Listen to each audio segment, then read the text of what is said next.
Kabareskrim Agus Andrianto serang balik Verdi Sambo dan Hendra Kurniawan. Kasus dugaan suap yang dilakukan eks-polisi Ismail Bolong kepada Kabareskrim Komjen Agus Andrianto kembali mengemuka. Hal itu setelah eks-Kadif Propam Polri Verdi Sambo dan Karo Paminal Divpropam Hendra Kurniawan membenarkan adanya penyelidikan terkait dugaan keterlibatan Agus Andrianto. Menanggapi hal itu, Agus Andrianto membantah tuduhan keterlibatan dirinya dalam kasus tambang ilegal Ismail Bolong. Apalagi Ismail Bolong juga telah memberikan klarifikasi bahwa tak ada keterlibatan Agus Andrianto dengan tambang ilegal ini. Dalam video klarifikasi itu, Ismail juga mengaku mendapat intimidasi saat merekam video.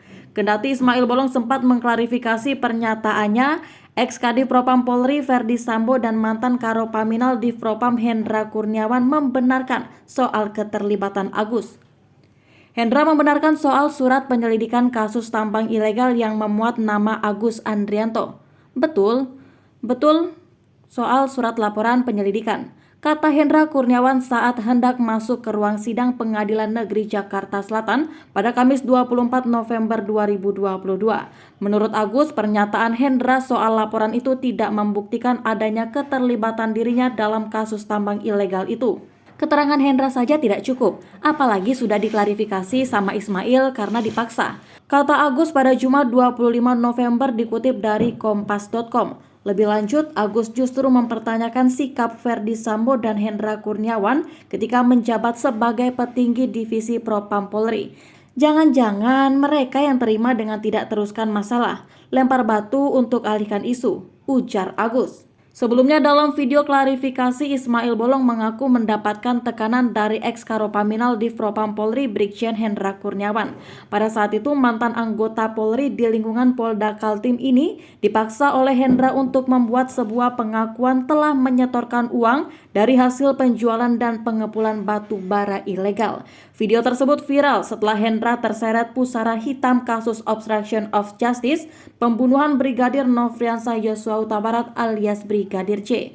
Untuk itu Ismail Bolong mengklarifikasi soal video tersebut lantaran dibuat karena dibawa tekanan.